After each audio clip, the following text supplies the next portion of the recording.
Mirror, mirror on the wall, tell me plenty, tell me all. What the truth reveals so clear, the winners and the losers of the past year.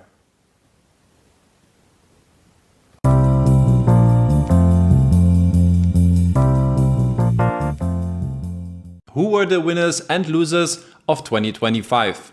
To answer this question, this video will recap the highlights of 12 different peer-to-peer platforms, including my personal assessment and a short forecast for the year ahead. The selection of platforms will be limited to the companies from my personal peer-to-peer portfolio. Since I have followed those platforms the closest, I feel confident in providing a qualified evaluation. Of course, this assessment is purely subjective, so please feel free to comment below the video and share your personal opinion. Afranga has completed its first year being an ECSP regulated marketplace and did so quite convincingly. Assets under management grew to 20 million, more than 4,000 investors have joined the platform, and there have been neither defaults nor operational issues. Established lenders such as Esketit provided competitive loan offerings, complemented by several new, mostly Bulgarian lenders. Here it might be worth checking the lender comparison page on the blog to filter out the financially best options. For me personally, Afranga was one of only 2 platforms to join my peer-to-peer portfolio in 2025. With around 12,500 euro, Afranga is currently my 6th largest position. For an even better assessment in 2025, both the auto invest and the secondary market would have needed to be launched. However, both features are already announced for 2026 alongside with some additional European lenders. From Bondora's perspective, 2025 has been a successful and satisfying year. With a net result of 1.2 million, the Estonian platform has been profitable for the 8th consecutive year, and its financial metrics remain among the best in the entire industry. Due to the declining interest rate environment, demand for Go and Grow rose significantly again, also because the removal of the monthly deposit limit beyond March was maintained. The reduction in the interest rate from 6.7 to now 6% also appears to have had no impact on the investor appetite. The efforts to finally show more transparency can also be highlighted positively. For the first time, Bondora has publicly shared numbers for its outstanding Go and Grow portfolio, alongside with detailed insights into their default numbers and recovery performance. After about a year and a half, 2025 marked my personal comeback with Bondora Go and Grow. For the short-term liquidity part of my peer-to-peer investments, Go and Grow will continue to play a crucial role in 2026. As for this year, no major changes are currently expected at Bondora. The focus will be on smaller adjustments to the Go and Grow product, improved statistics, growth in existing markets, and possibly a return to the Spanish market. From my perspective, also Debitum can be accounted to the stronger platforms of 2025. Assets under management have nearly doubled to now 53 million, over 10,000 new investors have joined, and the platform achieved an annual profit for the first time. Key drivers have been the Latvian Forest Development Fund and Sandbox funding, which I have analyzed in great detail over the course of last year. Side stories in 2025 included temporary repayment issues with Triple Dragon, the exit of Eric Rangitis as a Debitum shareholder, and the continued lacking progress in recovering the defaulted Ukrainian loans. In terms of 2026, Debitum aims to add 1 or 2 new lending partners to the platform, while also introducing an additional product to improve liquidity.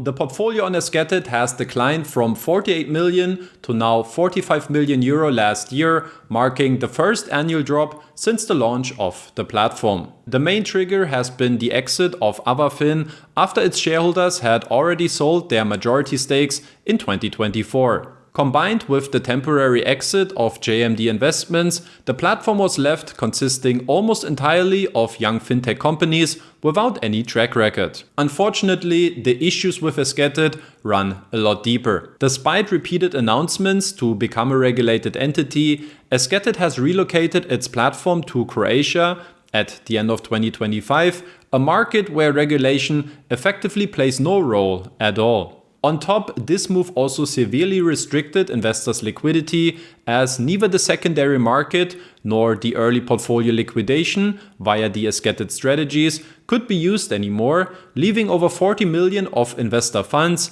tied up with the platform for up to 2 years. The increasingly unattractive loan offerings and the self-inflicted issues around the relocation make Esketit one of the major losers of 2025. For a turnaround in 2026, the platform would need to perform early buybacks, better communication with greater transparency, and a noticeable improvement in loan offerings. Unfortunately, Estateguru has once again failed to initiate a turnaround in 2025. The portfolio declined by 20 million euro, while defaults remain between 130 million and 135 million. As a result, the default rate has been above 60% for months, and even longtime CEO Michael Stam stepped down in 2025. Despite those horrific developments, Estateguru somehow still managed to attract between 5 and 7 million euro each month. Whether this is partly related to EG Grow hasn't been publicly disclosed yet. But regardless of the source of these funds, every month that Estateguru stays afloat increases the chances that at least some of the defaulted projects might generate some repayments for investors. As for the long-term outlook, investors should be aware that the platform's fate is extremely fragile. With Virtus Lending, Simpleros and Autofino, Inka Marketplace has added 3 new exciting lenders last year, which currently make up about 40% of my 26,000 euro portfolio. Nevertheless, the platform has clearly remained below its potential, especially in the first half of the year. The main reason for the early year struggles has been the declining portfolio of the Indonesian lender Dana Rupiah, whom I was able to visit in Jakarta at the beginning of the year. Thanks to a strong second half though, Income still closed the year with a 25 million portfolio, which is still significantly below its own target of 35 to 40 million. Apart from that, income lenders have had no issues in 2025. The default rate remains very low at only 0.4%, and the platform repaid an additional 15,000 euro from its own pocket for the outstanding ClickCash receivables. Looking at 2026, Income will onboard several new partners to the marketplace, and the long-awaited secondary market is expected to finally be launched this year. After laying the foundation in 2024, LANDE saw the expected growth in 2025. The managed portfolio increased by around 7 million to now 25 million euro, with a stable default rate of approximately 7%. A key reason for the good performance was the focus on collateral in the form of machinery and agricultural land. My personal LANDE portfolio grew into the 5-figure range last year with an overall return of around 10%. Should the platform make progress in recovering defaulted loans, I may consider further expanding my investments in 2026. In 2025, Mintos was able to increase assets under management by around 60 million euro, representing a solid growth rate. Recoveries fell short of expectations though, as only about 10 million made their way back to investors. With nearly 130 million euros still to be recovered, a large backlog remains, representing roughly 20% of the total Mintos portfolio. The 2024 business results revealed that while Mintos is a large and well-diversified company, it generates too little revenue from its existing base. Most likely for this reason, management fees were introduced last year for their core loans, the custom loans, and the high-yield bond portfolio. After 2 years of being a multi-asset platform, the variety of new investment opportunities now seems to be largely exhausted. As for me personally, bond investments continue to offer the best chance for long-term stable returns, although in case of doubt, a tailored selection should be prioritized over the automated Mintos solution. Monefit SmartSaver celebrated its 3-year anniversary at the end of 2025. The results so far: 26,000 new investors, 14 million in repaid interest, and, most importantly, no withdrawal issues. Key developments in 2025 included an interest rate increase on the main account to 7.5%, longer-term options for the vaults, and the ability to withdraw up to €1,000 per month on a daily basis. As it is currently not expected that Monefit will set new transparency standards in 2026 regarding portfolio size, use of funds, or loan performance, investors should continue to carefully monitor events surrounding the Creditstar Group and prepare for potentially limited liquidity. One way to do so is by joining my Telegram group to always stay up to date about the latest events from the industry. Personally, I consider SmartSaver being a calculated risk which will help to serve me with my short-term peer-to-peer investments. Overall, there were many platforms that had a good and solid year 2025.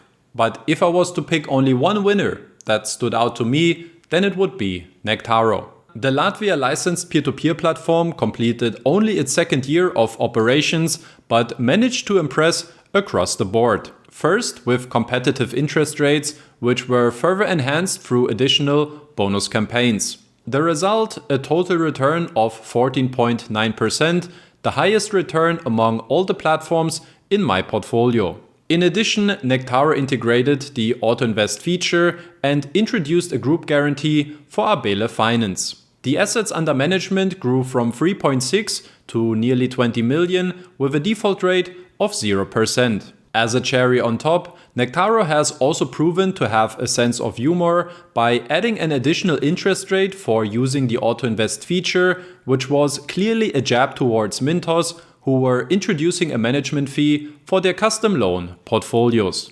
Looking at 2026, Nectaro doesn't intend to launch a secondary market. Instead, the focus will be on expanding their existing loan offerings with at least one new lender and possibly their first non-affiliated lending partner to join.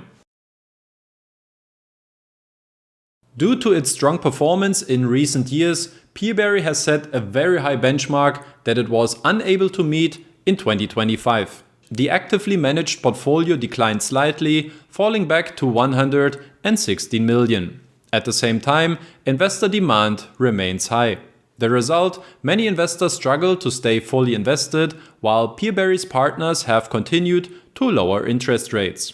Economically understandable, but this is gradually reducing PeerBerry's appeal to the broader investor base. As for 2026, the Aventus Group plans expansion into the United States, Australia and Canada, which could enable further growth. Whether interest rates will rise again alongside the new offerings remains to be seen.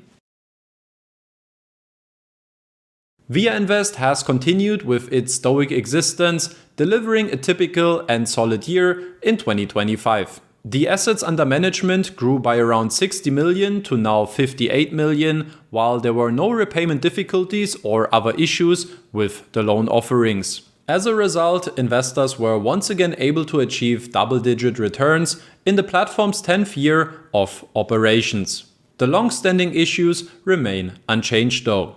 Investors still don't get real-time insights into the repayment status of individual lenders, and also the annual report of the ViaSMS Group was once again not published on time. Viainvest therefore confirms its reputation as a steady and reliable platform where certain challenges remain an almost inevitable part of the investment experience. Anything other than maintaining the status quo would therefore be a bold prediction. Wrapping up, here you can find a summary of my personal platform assessment for 2025. As I mentioned at the beginning of the video, feel free to share your personal thoughts and opinions in the comments below on how you would have rated the different platforms. And with this, we can wrap up the first video of 2026. Thanks a lot for sticking around until the very end. If you haven't done so, please consider subscribing to this channel. Give this video a like if you enjoyed this content, and I hope to see you guys in the next video again. So long. Bye bye.